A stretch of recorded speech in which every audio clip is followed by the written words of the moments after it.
So, hello everyone. Starting with the new topic that is strategic analysis and planning. अपन ने इससे पहले 2 chapter खत्म कर लिए. अब अपन स्टार्ट कर रहे हैं स्ट्रेटेजिक एनालिसिस एंड प्लानिंग. तो madam strategic analysis and planning क्या होता है? स्ट्रेटेजिक एनालिसिस एंड प्लानिंग, इसके अंदर अपन वो सारी चीजें पढ़ेंगे जो अपन ने वो सट वट वाली स्ट्रेटेजीज देखी थी, और भी बहुत सारी स्ट्रेटेजीज आएगी. यहाँ पे स्ट्रेंथ अपॉर्चुनिटी देखने से स्ट्रेंथ वाली स्ट्रेटेजी भी आएगी.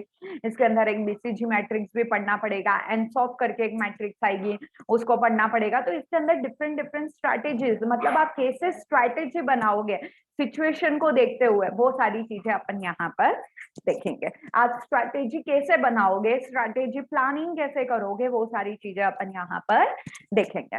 करेक्ट. तो स्टार्ट करते हैं strategic analysis and planning. Strategic analysis and planning क्या होता है?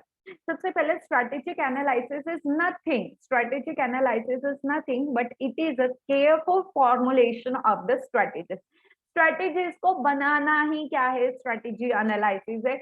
और गोल्स को बनाना, स्ट्रैटेजीज को बनाना और गोल्स को बनाना, it is what strategic analysis and planning. अब स्ट्रैटेजी और गोल कौन बनाता है? हमेशा ऑर्गेनाइजेशन का टॉप मैनेजमेंट. कौन बनाता है? ऑर्गेनाइजेशन का टॉप मैनेजमेंट बनाएगा. ठीक है.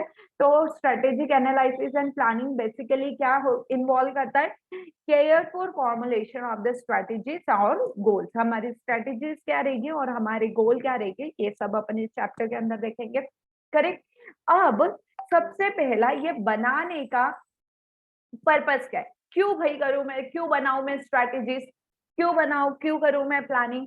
तो इसका सबसे पहला गोल क्या है बेटा? It provide the overall direction to the organization. ये क्या करता है? पूरे ऑर्गेनाइजेशन को एक दिशा देने के लिए अपन को बहुत ज्यादा जरूरी है. अगर ऑर्गेनाइजेशन को एक डायरेक्शन देनी है तो अपने पास एक गोल होना चाहिए. तो अगर ऑर्गेनाइजेशन को एक डायरेक्शन देनी है, to give overall direction to the organization, strategic analysis is necessary. The another thing कि अब उसको कैसे डायरेक्शन मिलेगा, उसके लिए हमको ऑर्गेनाइजेशन का ऑब्जेक्टिव स्पेसिफाई करना पड़ेगा.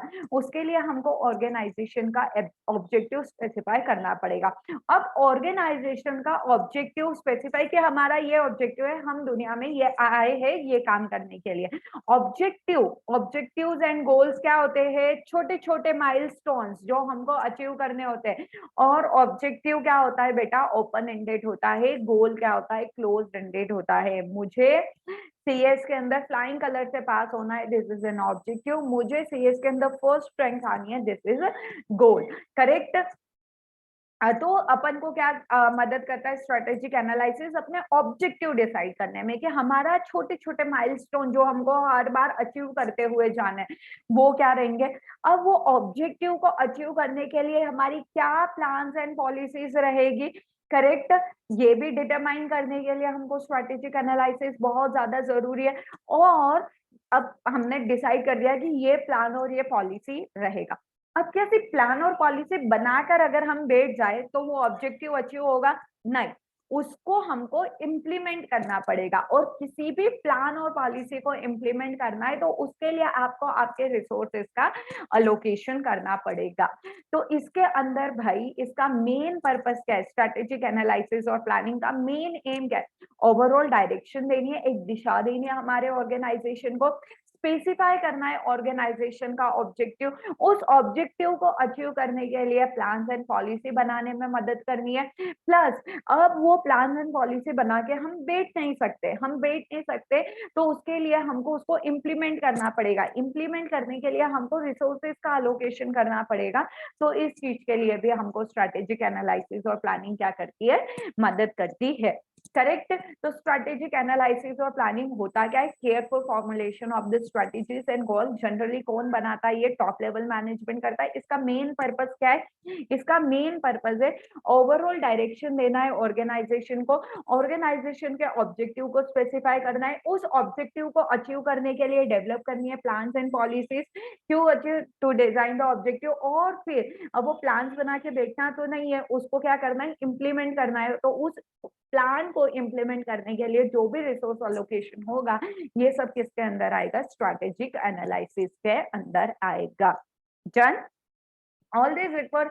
अब आपको अगर ये सारी चीजें करनी है, दैट इज ऑर्गेनाइजेशन को एक डायरेक्शन देना है, उसके लिए आपने एक ऑब्जेक्टिव सेट किया, उसके बाद ऑब्जेक्टिव सेट करने के बाद वो ऑब्जेक्टिव अचीव करने के लिए प्लान्स एंड पॉलिसीज बनाए, उसको इंप्लीमेंट करने के लिए रिसोर्सेज का एलोकेशन करा, ये सारी चीजें करने के लिए आपको बहुत केयरफुली एनालाइज करना पड़ेगा कि आपके ऑर्गेनाइजेशन का भाई विजन क्या है, आपके ऑर्गेनाइजेशन का मिशन क्या है, उसका ऑब्जेक्टिव क्या है, गोल्स क्या है, और कितने रिसोर्सेज है तुम्हारे पास और कितने रिसोर्सेज है। करेक्ट।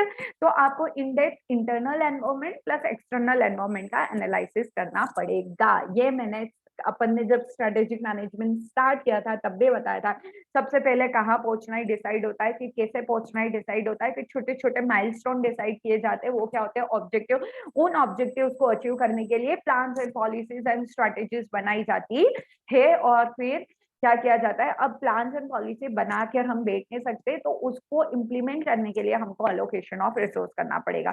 तो कभी भी स्ट्रेटेजिक और एनालिसिस प्लानिंग के अंदर आप केयरफुली किस किस चीजों को एनालाइज करोगे, ऑर्गेनाइजेशन का विजन क्या है, मिशन क्या है, ऑब्जेक्टिव क्या है, गोल क्या है, रिसोर्सेज क्या क्या अवेलेबल है, जिससे हम हमारी प्लान्स एंड पॉलिसीज को क्या कर सकते हैं, इम्प्लीमेंट कर सकते हैं, जिससे हम हमारी प्लान्स एंड पॉलिसी को इम्प्लीमेंट कर सकते हैं।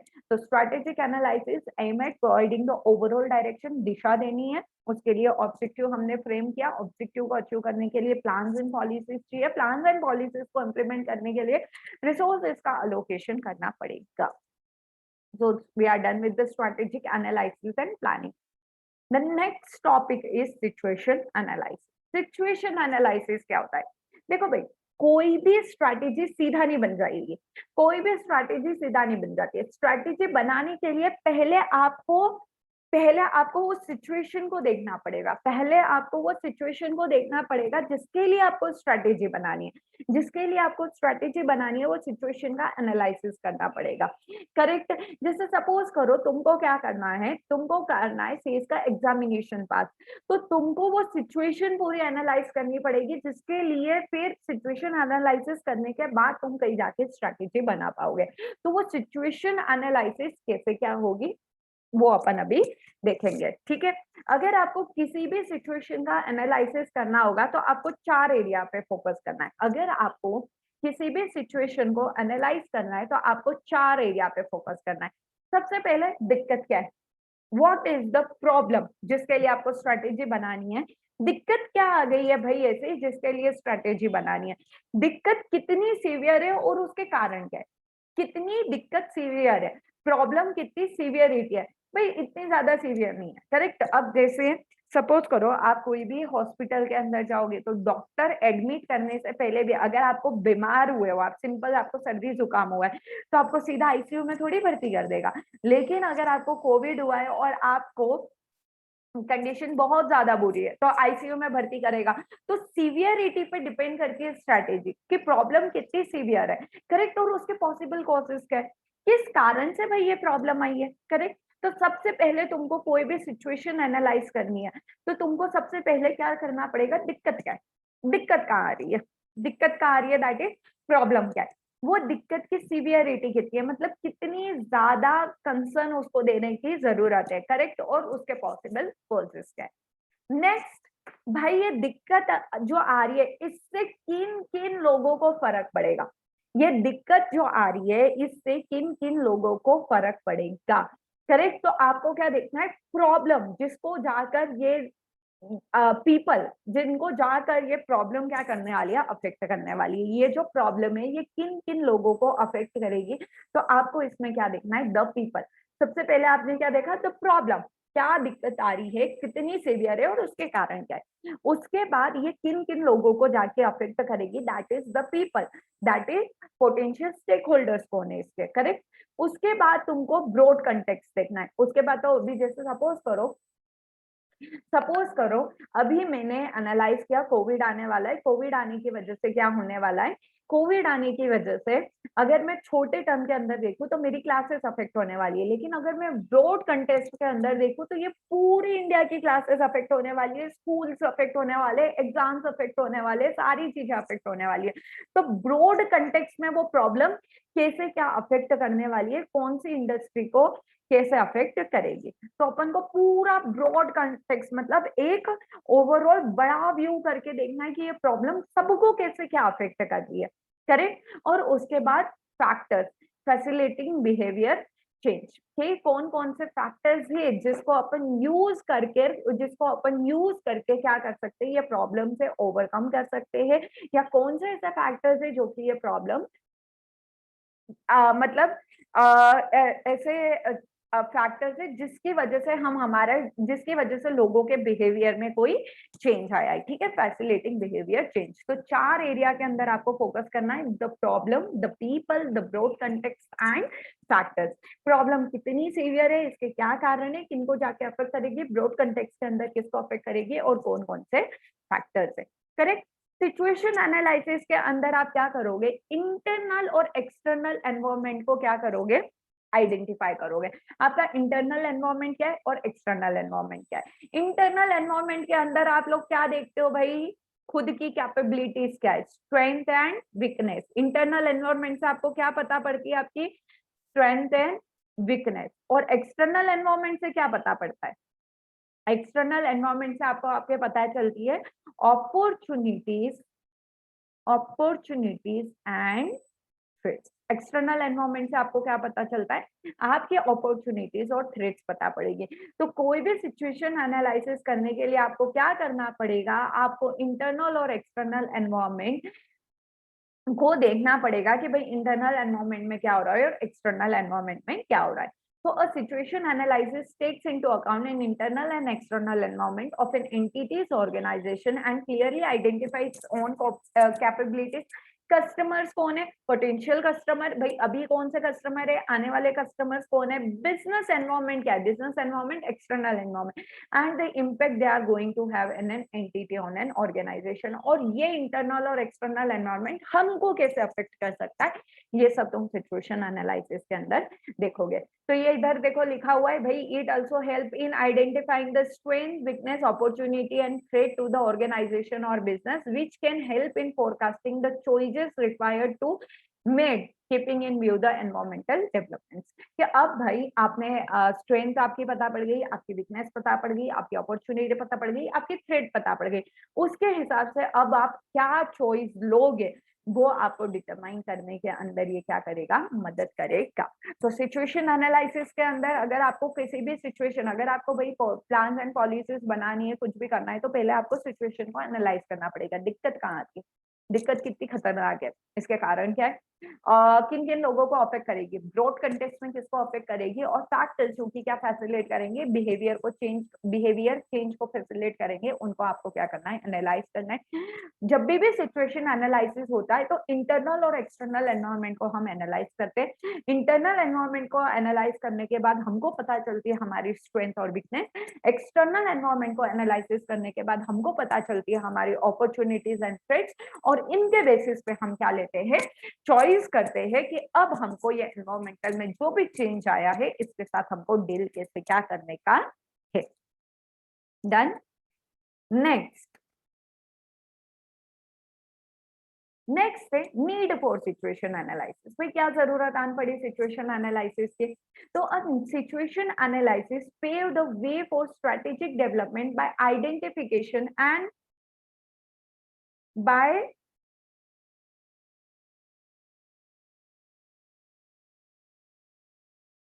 A situation analysis paves the way for strategy development by identification of priorities by bringing out the clear, detailed, and realistic pictures of the opportunities, resources, challenges, and the barriers regarding formulation of business plan. The quality of the situation analysis will affect the success of the whole plan. देखो भाई, अगर आपको कोई strategy develop करनी है, आपको अगर कोई स्ट्रैटेजी डेवलप करनी है, तो वो किसके बेसिस पे आप डेवलप करोगे, आपकी स्ट्रेंथ क्या है, आपकी वीकनेस क्या है, एनवायरमेंट के अंदर क्या अपॉर्चुनिटी है और एनवायरमेंट के अंदर क्या थ्रेट है, जितना अच्छे से आप इन चीजों को आइडेंटिफाई कर पाओगे, जितने अच्छे से आप प्रॉब्लम को आइडेंटिफाई कर पाओगे, उतने अच्छे से आप उसके साथ डील करोगे, उस उतने अच्छे से आप उसके साथ डील करोगे, और जितने अच्छे से आप प्रॉब्लम के साथ डील करोगे, उतना आपका और ऑर्गेनाइजेशन की सक्सेस क्या होगी, अफेक्ट होगी, आपकी ऑर्गेनाइजेशन की सक्सेस अफेक्ट होगी। तो क्या जरूरत है भाई सिचुएशन एनालिसिस की? तो सिचुएशन एनालिसिस क्या देता है, एक रियलिस्टिक पिक्चर देता है आपके अपॉर्चुनिटीज का, आपके पास कितने रिसोर्सेज पड़े हुए, क्या क्या चैलेंजेस है, क्या दिक्कत आ रही है।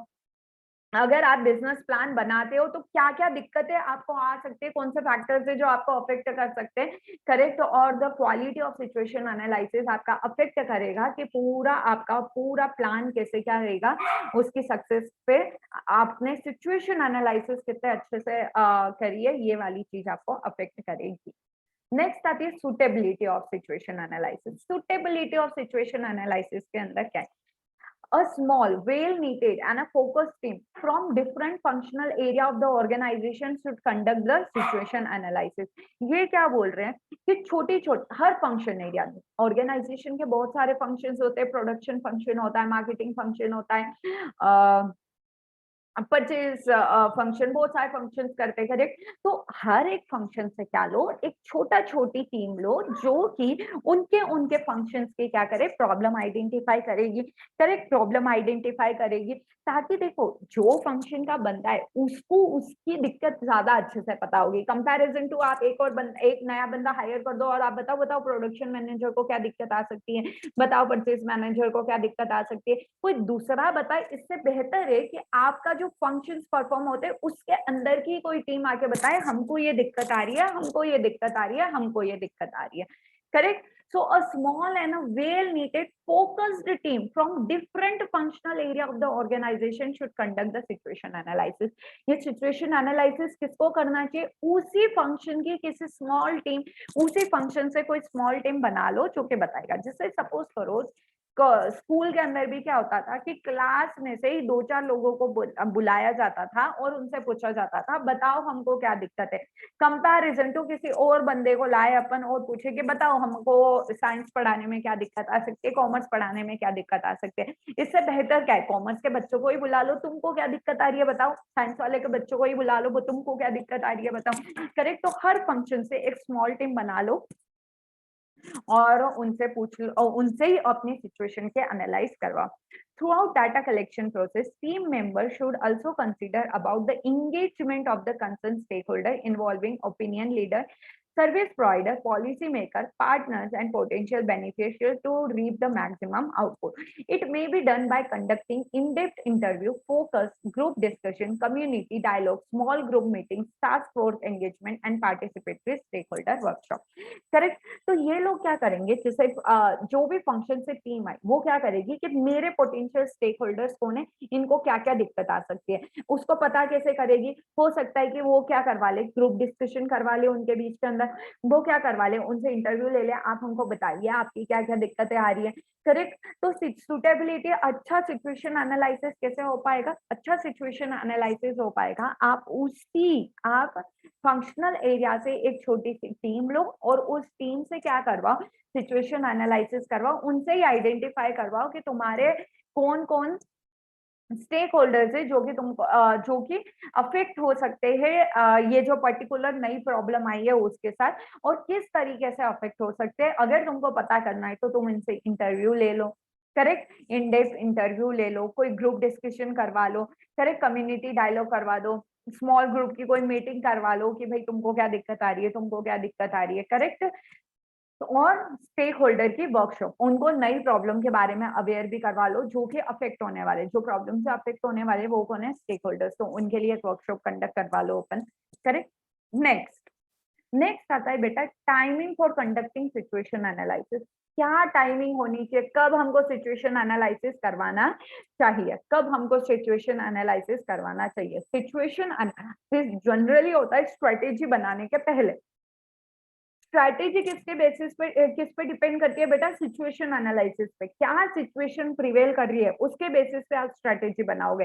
तो हमेशा सिचुएशन एनालिसिस कब होगा, स्ट्रैटेजी बनाने से पहले, करेक्ट। तो a situation analysis A situation analysis should be conducted at the beginning of the program or a project, but before developing a strategy. किसी भी प्रोग्राम या प्रोजेक्ट को स्टार्ट करने से पहले आप सिचुएशन की एनालाइज करोगे, किसी भी स्ट्रेटेजी को बनाने से पहले आप सिचुएशन की एनालिसिस करोगे। डन है? डन बेटा। Timing of situation analysis. इन पूरी क्लासेस के अंदर कुछ भी डाउट आता है तो आप लोग मुझसे पूछ लेना। Next, elements of situation analysis. क्या क्या एलिमेंट्स है सिचुएशन एनालिसिस के? आप क्या क्या देखो, आपको अगर सिचुएशन एनालिसिस करनी है तो आप इन कुछ चीजों की, आप इन कुछ पर्टिकुलर चीजों की क्या देख लो, सिचुएशन देख लो, आपको ओवरऑल आइडिया लग जाएगा कि आपके एक्चुअल में क्या सिचुएशन चलती है।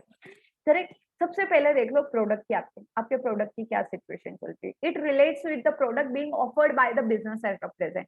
आप अभी जो प्रोडक्ट मार्केट के अंदर लोगों को बेच रहे हो उसकी क्या सिचुएशन चल रही है वो देखो। इट में फर्दर सब divide, it may further subdivided into the core product and the secondary or ancillary or supporting product। आप मेन कौन सा प्रोडक्ट बेचते हो और उससे रिलेटेड सपोर्टिंग कौन से प्रोडक्ट बेच रहे हो, दोनों की सिचुएशन पता करो। while doing so, need of the customer should be taken into, this is also because nowadays customer is the king, therefore everything needs to be tailor made for the customer।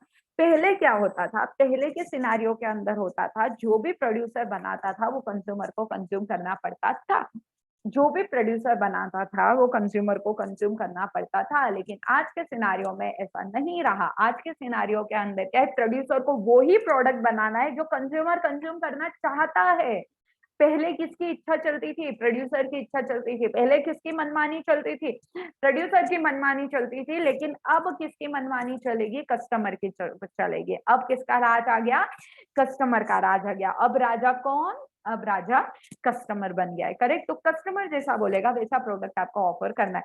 तो आपको देखना है कि जैसा customer को product जो customer की needs है उसके हिसाब से क्या हम हमारा प्रोडक्ट दे रहे हैं कि नहीं दे रहे।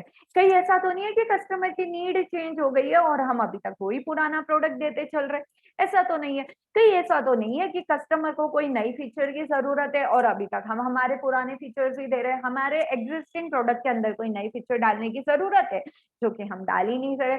तो आपको क्या करना पड़ेगा, कस्टमर की नीड को ध्यान में रखते हुए अपने एग्जिस्टिंग प्रोडक्ट को एनालिसिस करना है और पता करना है कि आपका जो मेन प्रोडक्ट क्या है, आपका एंसिलरी प्रोडक्ट क्या है, और वो दोनों प्रोडक्ट्स क्या कस्टमर की नीड्स को मीट कर पा रहे हैं कि नहीं कर पा रहे।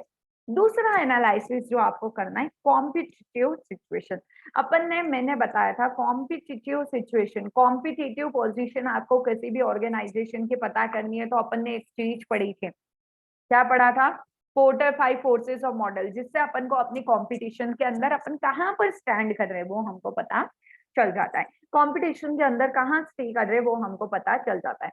इसके अंदर क्या बोल रहा है, कॉम्पिटिटिव सिचुएशन यहाँ पे कैसे एनालाइज करना है भाई। These involve analysis of competitive forces to identify the closest competitor। सबसे ज्यादा हमको कौन कंपटीशन देने वाला है ये पता करो। It involve finding out the core competencies of the competitor. Core competency क्या होता है, कुछ ऐसी चीज, कुछ ऐसी एक चीज जो आपको सबसे अलग बनाती है। कोई एक ऐसी चीज जो आपको सबसे अलग बनाती है उसको अपन क्या बोलते हैं बेटा, कोर कॉम्पिटेंसी। उसको अपन क्या बोलते हैं, कोर कॉम्पिटेंसी। करेक्ट। तो अपन को क्या आइडेंटिफाई करना है कि वो जो कॉम्पिटिटर है उसके अंदर ऐसा क्या है, उसके अंदर ऐसा क्या है जो उसको सबसे अलग बना रहा है, ऐसा क्या है कि वो मार्केट के अंदर सबसे ज्यादा छा रहा है। ऐसी कोर कॉम्पिटेंसी उसकी क्या है। इस कोर कॉम्पिटेंसी क्या होती है, एक ऐसी चीज जो आपको मार्केट से सबसे अलग बना देती है, एक यूनिक, यूनिक जो आपके पास ही है वो चीज, उसको क्या बोला जाता है, कोर कॉम्पिटेंसी। वो आइडेंटिफाई करो, वो आइडेंटिफाई करो कि कोर कॉम्पिटिटर की ऐसी क्या कोर कॉम्पिटेंसी है जो उसे मार्केट में सबसे अलग बना रही है। फिर तुम्हारी खुद की भी तो कोई कोर कॉम्पिटेंसी होगी और उसको कंपेयर करो अपनी कोर कॉम्पिटेंसी के साथ। उसको कंपेयर करोगे बेटा अपनी कोर कॉम्पिटेंसी के साथ और उससे आपको पता पड़ जाएगा कि आपकी क्या कॉम्पिटिटिव सिचुएशन चल रही है अभी मार्केट के अंदर।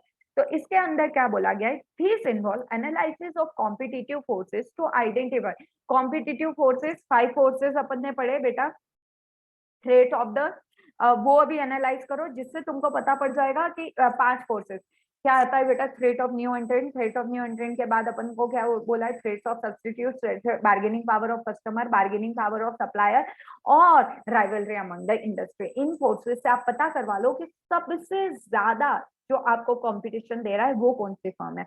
उसके बाद क्या आइडेंटिफाई करो, this involve finding out the core competency. ये क्यों कर रहे हो, क्योंकि आपको क्या करना है, आपको आइडेंटिफाई करना है कि आपके कॉम्पिटिटर की कोर कॉम्पिटेंसी क्या है। आपको आइडेंटिफाई करना है कि आपके कॉम्पिटिटर की कोर कॉम्पिटेंसी क्या है, फिर उसको कंपेयर करना है आपके own organization and area in which they have the strong hold and characteristics of the customer segment they are attracted by the that are attracted by the competitors।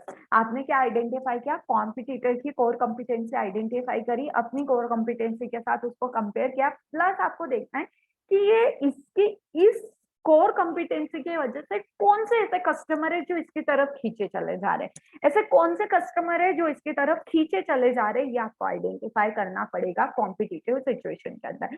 आपको competitive forces से identify करना है आपका closest customer competitor कौन है, उसकी core competency identify करनी है। और क्यों आइडेंटिफाई करनी है कि इसकी ये कौन सी कोर कॉम्पिटेंसी है जिसकी वजह से सारे कस्टमर इसकी तरफ ही अट्रैक्ट होते हुए जा रहे हैं, जिससे सारे कस्टमर इसकी तरफ ही अट्रैक्ट होते हुए जा रहे हैं।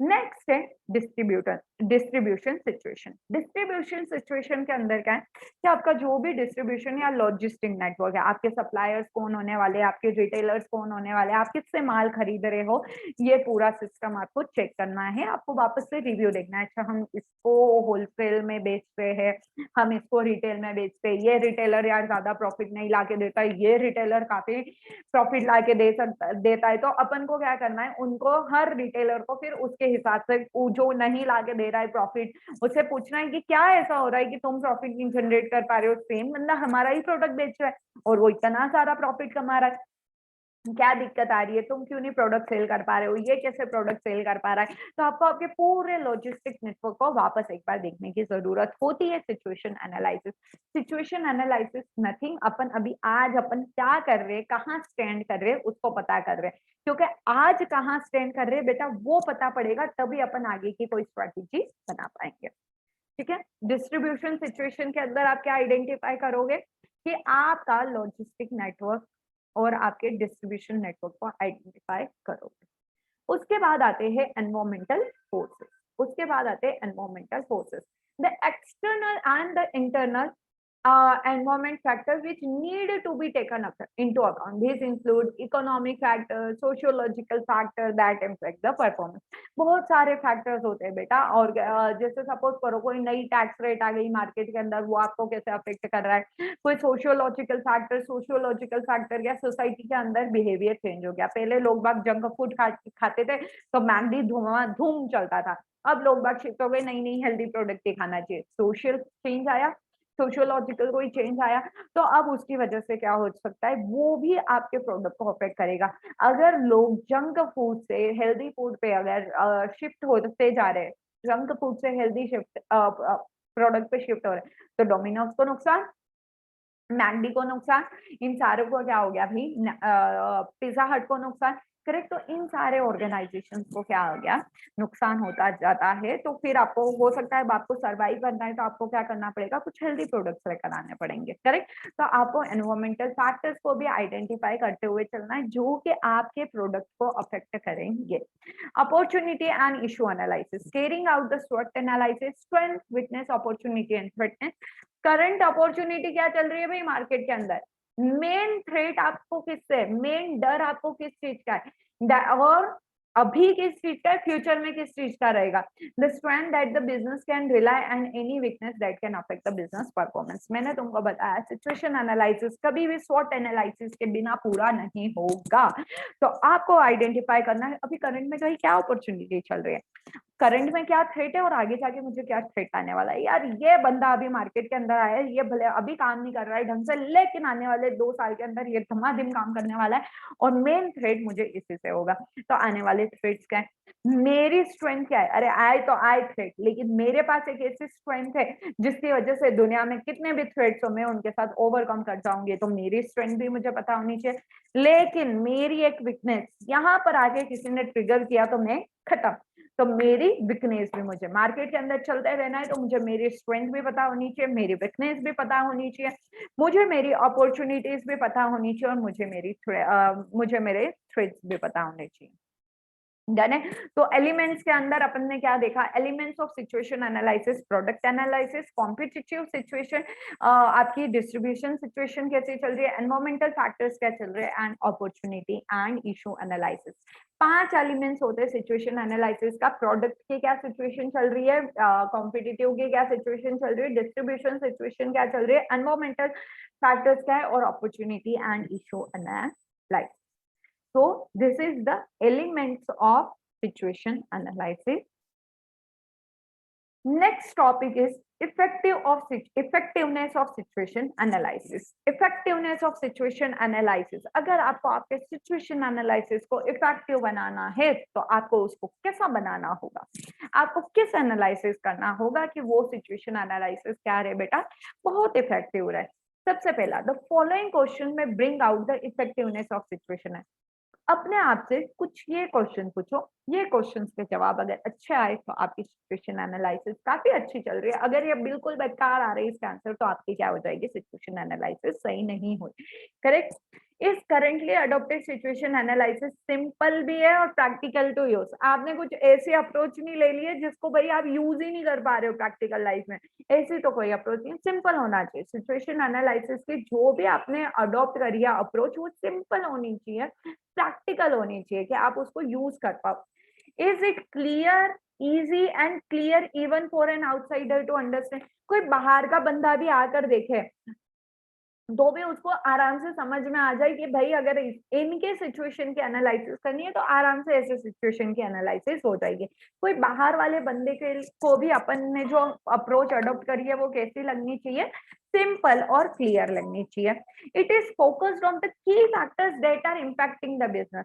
भाई इसका फोकस मेन किस पे होना चाहिए, की फैक्टर्स पे होना चाहिए जो कि ऑर्गेनाइजेशन, जो कि बिजनेस को अफेक्ट करने वाला है, इंटरनल और एक्सटर्नल। ज्यादा इधर उधर की बातें नहीं करना चाहिए, की फैक्टर पे फोकस करो कि भाई ऐसे कौन से की फैक्टर्स है जो कि मेरे इंटरनल और एक्सटर्नल बिजनेस को अफेक्ट करेंगे।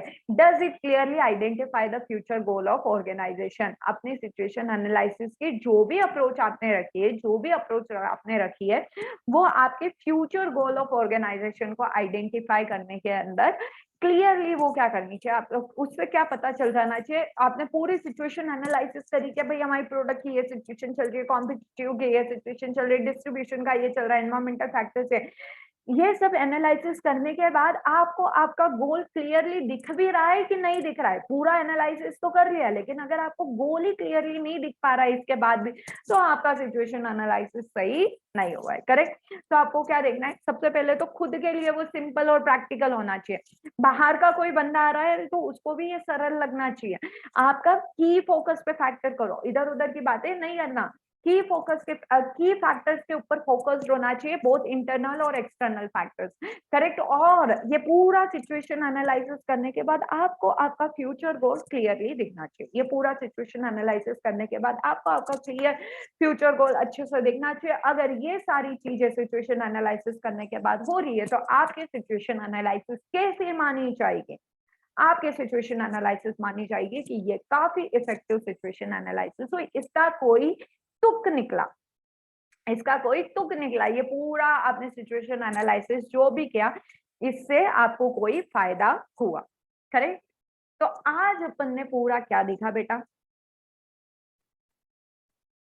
आज अपन ने देखा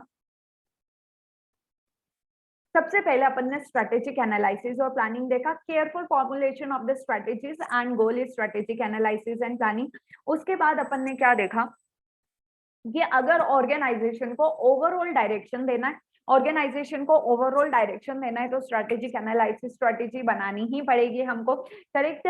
उसके लिए हमको क्या करना पड़ेगा, एक specific objective specifying the organization के, और ऑब्जेक्टिव क्या है, ऑब्जेक्टिव के बेसिस पे हम प्लान्स एंड पॉलिसीज बनाएंगे, प्लान्स एंड पॉलिसीज को इंप्लीमेंट करना है तो हमको रिसोर्सेज का एलोकेशन करना पड़ेगा।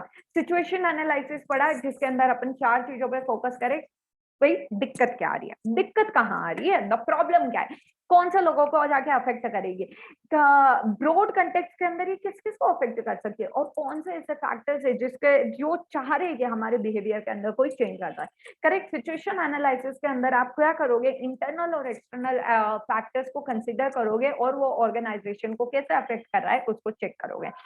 क्यों जरूरत है सिचुएशन एनालिसिस की, अगर आपको रियलिस्टिक पिक्चर चाहिए कि आपकी क्या मार्केट के अंदर आपकी क्या अपॉर्चुनिटी चल रही है, मार्केट के अंदर क्या आपके लिए थ्रेट है, आपकी क्या स्ट्रेंथ है और आपकी क्या वीकनेस है, इन सब का एक रियलिस्टिक पिक्चर चाहिए तो सिचुएशन एनालिसिस करो। सूटेबिलिटी ऑफ सिचुएशन एनालिसिस कैसे करना चाहिए भाई, फंक्शनल एरिया से छोटी छोटी टीम बना दो और वो क्या करे, सिचुएशन एनालिसिस करे, तो वो सिचुएशन एनालिसिस ज्यादा सूटेबल होगा ऑर्गेनाइजेशन को। उसके बाद अपन ने देखा timing for conducting situation analysis कब होना चाहिए, स्ट्रेटेजी बनाने से पहले आपको सिचुएशन एनालिसिस करना है, कोई भी प्रोजेक्ट या प्लान स्टार्ट होने से पहले सिचुएशन एनालिसिस करना है आपको। क्या एलिमेंट्स है सिचुएशन एनालिसिस के, प्रोडक्ट की सिचुएशन पता करनी है आपको कि आप कौन सा प्रोडक्ट की सिचुएशन कैसे पता करोगे भाई, कस्टमर जो प्रोडक्ट चाह रहा है, कस्टमर की क्या नीड्स है, क्या उसके हिसाब से हमारा प्रोडक्ट डिलीवर हो रहा है, क्या वही प्रोडक्ट हम डिलीवर कर पा रहे हैं, तो ऐसा तो नहीं है कि कस्टमर की नीड्स बदल गई है और हम वही प्रोडक्ट अभी तक दे रहे हैं। कस्टमर की नीड्स, पहले कौन राजा होता था, पहले राजा हुआ करता था प्रोडक्ट जो भी प्रोड्यूसर होता था, जो कि प्रोडक्ट मैन्युफैक्चर करता था वो राजा हुआ करता था, लेकिन अब राजा वही होगा जो कस्टमर होगा, कस्टमर के हिसाब से प्रोडक्ट बनाया जाएगा। आई बात समझ में। तो अपन को देखना है क्या कस्टमर को जो प्रोडक्ट चाहिए वही प्रोडक्ट हम उसको डिलीवर कर रहे हैं, जो हमारा मेन प्रोडक्ट जो डिलीवर हो रहा है कस्टमर को, क्या वो उसकी सारी नीड्स को फुलफिल कर रहा है। नेक्स्ट आते हैं कॉम्पिटिटिव सिचुएशन, कि कॉम्पिटिटिव सिचुएशन आइडेंटिफाई किया, क्लोजेस्ट कौन से फोर्सेस से, कॉम्पिटिटिव फोर्सेस से आइडेंटिफाई किया, क्लोजेस्ट टू कॉम्पिटिटर आइडेंटिफाई किया, उसकी ऐसी क्या कोर कॉम्पिटेंसी है भाई जिससे सारे कस्टमर्स उसकी तरफ खींचे चले जा रहे हैं, जिससे सारे कस्टमर्स उसकी तरफ खींचे चले जा रहे हैं। डिस्ट्रीब्यूशन सिचुएशन देखा अपन ने कि आपका लॉजिस्टिक और डिस्ट्रीब्यूशन सिचुएशन है, कौन सा रिटेलर कितना क्या कमा रहा है, कौन से होलसेलर है, ये वापस आपने एक बार चेक किया। एनवायरमेंटल फैक्टर्स देखे हैं आपने, इंटरनल और एक्सटर्नल दोनों आपने देखे, करेक्ट। सोशियोलॉजिकल फैक्टर्स देखोगे इसके अंदर, इकोनॉमिक फैक्टर्स, और भी बहुत सारे फैक्टर्स होते हैं बेटा, लीगल फैक्टर्स होते हैं और भी दुनिया भर के फैक्टर्स होते हैं, करेक्ट। उसके बाद आते हैं अपॉर्चुनिटी एंड सिचुएशन एनालिसिस। आपको क्या पता करनी है, आपको क्या पता करनी है, आपको करंट मार्केट के अंदर क्या अपॉर्चुनिटी है जिसको एक्सप्लोर करके आप सबसे आगे निकल सकते हो। थ्रेट क्या है जिससे आपको डर लग रही है, आपकी स्ट्रेंथ क्या है, दुनिया भर की थ्रेट हो हमको दिक्कत नहीं है, हमारी स्ट्रेंथ सबको ओवरकम कर जाएगी। आपकी स्ट्रेंथ क्या है, आपकी वीकनेस क्या है, अगर मुझे इस पॉइंट पे अगर किसी ने उंगली कर दी तो मैं खत्म, दैट इज आपकी वीकनेस। तो आपकी वीकनेस क्या है, तो आप एलिमेंट्स ऑफ सिचुएशन एनालिसिस के अंदर प्रोडक्ट की सिचुएशन देखोगे, कॉम्पिटिटिव की सिचुएशन देखोगे, डिस्ट्रीब्यूशन की सिचुएशन देखोगे, वो प्रोडक्ट कैसे डिस्ट्रीब्यूट हो रहा है, एनवायरमेंटल फैक्टर्स जो उस प्रोडक्ट को अफेक्ट करे, और अपॉर्चुनिटी एंड इशू एनालिसिस करो। अब आपके सिचुएशन एनालिसिस कितना इफेक्टिव है वो आपको कैसे पता पड़ेगा, आपको ये पता पड़ेगा कि भाई वो सिंपल तो है, प्रैक्टिकल टू यूज, तो जो अप्रोच हम ले रहे हैं सिचुएशन एनालिसिस के लिए, क्या वो सिंपल है, इजी टू यूज है, बाहर का बंदा भी आएगा तो उसको आराम से ये बात समझ में आएगी कि नहीं आएगी। कौन से ऐसे की फैक्टर्स है जो कि हमको फोकस करने सिचुएशन एनालिसिस कर देता है। जब हम इंटरनल एनालिसिस करेंगे तो कौन से की फैक्टर्स पे फोकस करना है, जब हम एक्सटर्नल एनालिसिस करेंगे तो कौन से फैक्टर्स पे हमको फोकस करना है, क्या ये की फैक्टर्स पे फोकस कर रहा है कि नहीं। पूरा सिचुएशन एनालिसिस करने के बाद क्या हमको क्लियरली हमारा फ्यूचर ऑर्गेनाइजेशन का गोल दिख रहा भी है कि नहीं। अगर इन सब के आंसर यस आते हैं तो आपका सिचुएशन एनालिसिस कैसा है बेटा, काफी इफेक्टिव है, आपका सिचुएशन एनालिसिस इफेक्टिव है। और नेक्स्ट लेक्चर के अंदर अपन चालू करेंगे SWOT analysis and toss analysis. SWOT analysis, toss analysis, different company के SWOT एनालिसिस भी देखेंगे और टॉस एनालिसिस भी देखेंगे। आज का लेक्चर यहाँ पे कोई खत्म कर दे, किसी को कोई भी डाउट आए मुझसे पूछ लेना, ठीक है। डन।